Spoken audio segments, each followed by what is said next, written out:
The Sunrise on the Reaping is the most recent Hunger Games book. It gave us a lot of insights into the original trilogy and helped us give more background on Haymitch Abernathy. It's a powerful book with a lot of heartbreaking moments, to the point that I would even say that this book made me pause so many times because of the emotional roller coaster I went through when reading.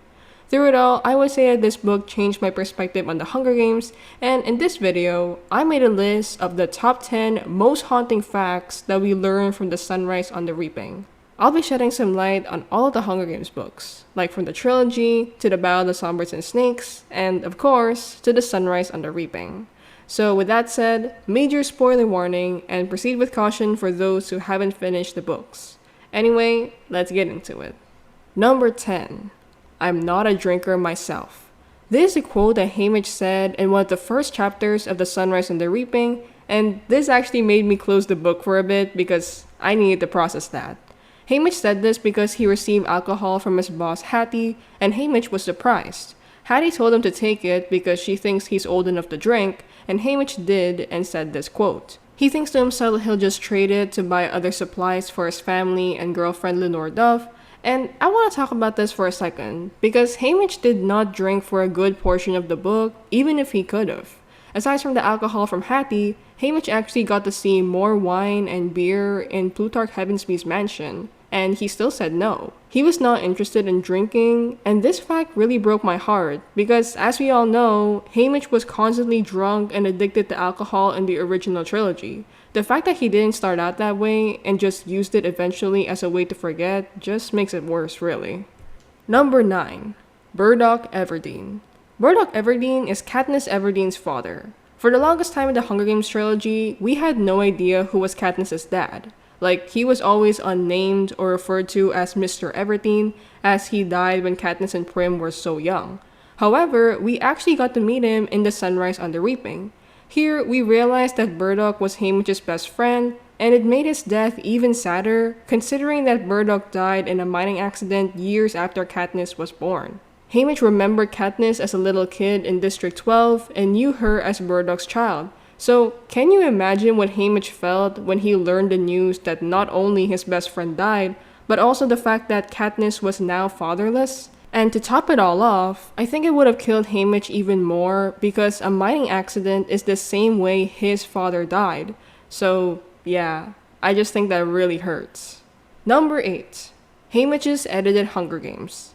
Propaganda and media are huge topics in The Sunrise on the Reaping. It talks about influence and how that can shape people's perception of you, especially with what kind of media people are presented with. Haymitch's Hunger Games was probably the most convoluted one that we've seen in the books because of how much the Capitol erased and edited shots to fit their perfect narrative. From taking Haymitch as an illegally raped kid after Woodbine's death, to editing clips in the arena so much that nobody even knew of Haymitch's final act of destroying the arena, the Capitol tweaked these major things just to present the information that they wanted. It teaches us how media can be used as a way to influence people for the good or the bad, as each person who makes them has their own agendas when presenting their work. This makes Haymitch's games more heartbreaking in my opinion, because nobody really understood what went down behind the scenes, as they constantly reference what the Capitol made instead of the truth. Number 7. Why Haymitch calls Katniss Sweetheart. Haymitch started doing this in the first book and movie of the Hunger Games, but we never got to fully understand its significance until The Sunrise on the Reaping. There, we learned that Haymitch originally called someone Sweetheart before Katniss, and that was Luella McCoy. Luella was a little kid from District 12 who was actually neighbors with Haymitch, and she developed a crush on him. Luella would go on to call Haymitch her sweetheart, but eventually grew out of it. However, Haymitch did continue to call Luella his sweetheart until her heartbreaking death. Luella was known to style her hair in 2 braids, and when Katniss was a little girl, she would do the exact same thing. Haymitch admitted in The Sunrise on the Reaping that the name Sweetheart just slipped out when he formally met Katniss, and he didn't know how to stop as he kept seeing Luella McCoy in Katniss. Katniss was like the little sister or kid that Haymitch had taken care of all those years ago, which makes sense because Haymitch does become Katniss's legal guardian by the end of Mockingjay. Number 6. Lucy Gray Baird's fate? Lucy Gray is one of the most intriguing and mysterious characters in all of the Hunger Games books. We met her in the Battle of Songbirds and Snakes, and she ended up taking a very ambiguous fate. She and Coriolanus Snow had tried to leave Panem entirely, but at this point, Snow had just killed 3 people and could have been sent to prison for his crimes. He managed to clean most of his tracks so that the murders wouldn't be linked to him, but he soon realized that Lucy Gray was his loose end. Lucy Gray knew all of his crimes, and he decided that he should get rid of her too. He ran to the woods and shot almost non-stop after thinking she'd betray him, but it's unknown if Snow actually killed her or she managed to get away somehow. Her fate is a huge topic of debate in the Hunger Games fandom, as some think that Lucy Gray may be alive somehow, but it's very unclear.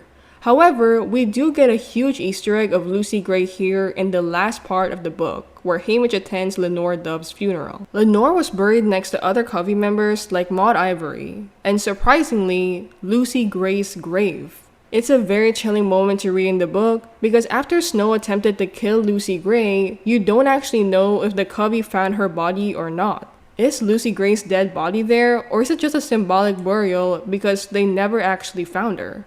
This is honestly very eerie, but we can gather that decades, and I mean decades after her Hunger Games, Lucy Gray continues to haunt the narrative of Panem. And this brings us to the next fact of number 5, Lucy Gray's songs and legacy. This is a bit of a big segment because I do want to talk about this. Lucy Gray was a central part to the Battle of Songbirds and Snakes. She was a major character who influenced Snow, and she ended up taking a very ambiguous fate. Despite this, her legacy continues to live on in District 12, specifically through her songs. We see a lot of her lyrics embedded in some scenes in The Sunrise on the Reaping, and they're really good cameos for fans like me. Here are some lines that we see in the book. "Nothing you can take from me was ever worth keeping." This was the song Lucy Gray sang during the reaping of her Hunger Games. This was the song that she first sang in the book and shocked everyone because they didn't expect her to sing. Another surprising song that actually gave me chills was The Old There Before. This song was sung during Lenore Dove's funeral, and Katniss's dad, Burdock Everdeen, performed it in The Sunrise on the Reaping. The Old There Before was a song that Lucy sang to the mutation snakes in the arena, and isn't it really haunting that Lucy Gray was technically singing a song for her funeral? It's really eerie again to think about, especially since she was never given a proper fate in the books. It's haunting, and again, Lucy Gray's legacy still pushed through in The Sunrise and the Reaping, as Snow remembers Lucy Gray in this line of the book, like she's delightful to look at, swishes around in bright colors and sings like a mockingjay. You love her, and oh how she seems to love you, except sometimes you wonder because her plans don't include you at all. Like, the colorful swishes? Are you kidding me, Snow? But anyway, Lucy Gray was also seen when Haymitch was replaying the Hunger Games recordings, and it's clear that decades after everything that went down in the Battle of Songbirds and Snakes, Lucy Gray is still a figure that lives on despite Snow's efforts to forget her. Number 4. Mags and Wiress's fates. We first met Mags and Wiress as allies for Katniss and Peeta in Catching Fire, but what we didn't know was that they were actually Haymitch's mentors first. They helped Haymitch in the arena in different ways. For Mags, she was Haymitch's emotional support mentor who let him cry and helped him express what he felt as he prepared for the games. For Wiress, she gave Haymitch advice for survival in the arena. However, after Haymitch's failed rebellion when he exploded the arena, Mags and Wiress were also punished for being involved with Haymitch. They went through torture from the capital that Haymitch later sees Mags in a wheelchair, and Wiress was not mentally stable. In Catching Fire, we see Wiress as someone who was smart, but also had severe mental breakdowns, most notably for her TikTok moment in the arena. The fact that this mentally unstable aspect of Wiress has been happening since the 50th Hunger Games is brutal, and it really shows just how cruel the capital could be. Number 3. Peeta's hijacking reminded Haymitch of Lulu. Peeta Mellark was kidnapped in the capital after Katniss exploded the arena and the rebels took the tributes away. However, Peeta was not saved by the rebels. He was tortured in the capital to use him as an asset against Katniss. They poisoned his mind with Tracker Jacker venom and made him into a weapon to kill Katniss when they finally meet. If seeing the love of your life hate you and want to kill you was bad enough for Katniss, well, this could have unlocked a memory for Haymitch. So, do you guys remember Llewellyn McCoy, who I mentioned earlier? Well, she actually died way before the game started because of a chariot accident, but the Capitol did something really messed up. President Snow presented a girl who looked just like Luella, but she was a brainwashed kid from District 11 whom the Capitol used to not show the public that the real Luella was dead. Haymitch was too heartbroken to call her Luella and nicknamed her Lulu instead to pay respect to this poor kid. And until now, we don't even know who she really was before the Capitol used her.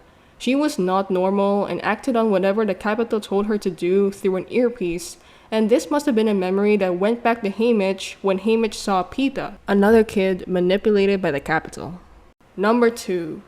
Beatty's kids.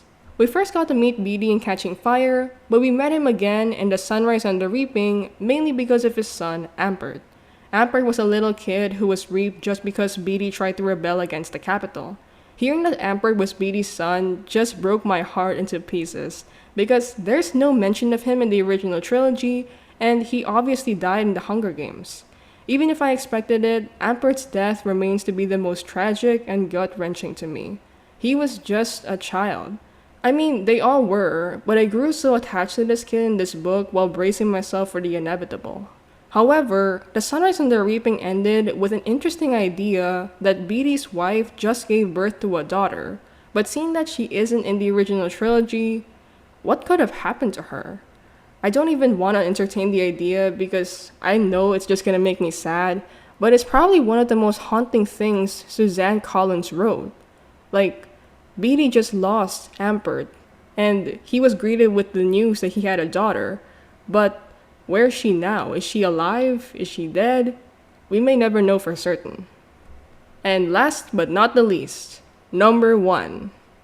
My different perspective on Katniss. I just decided to dedicate this segment to all of the things that made me see Katniss differently after reading The Sunrise and the Reaping, because her bond with Haymitch became even more significant. We've already established that Haymitch was reminded of Luella through Katniss, but there's also a lot more stuff. The Everdeens, or Katniss's family, are actually distantly related to the Covey where Lucy Gray and Lenore Dove came from. This explains why Katniss knew songs like The Hanging Tree and that song she sang to Rue when Rue died. These songs were Covey songs made by Lucy Gray, and it kind of makes Katniss the new Lucy Gray, especially since Lucy Gray used to really like Mockingjays. And who is the Mockingjay of the Rebellion? Katniss.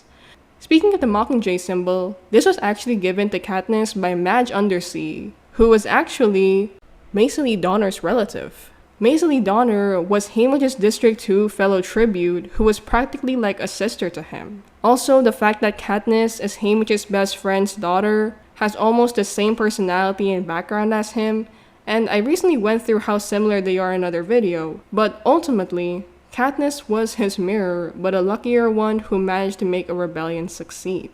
She managed to connect so many characters together and change Panem forever. And I guess that's why she's the main character. Suzanne pretty much combined everything in Katniss, making her revolution the culmination of all of the Hunger Games books. And those are all the facts I'll be sharing in this video. So how about you? Do you have any more facts? Let me know in the comments down below.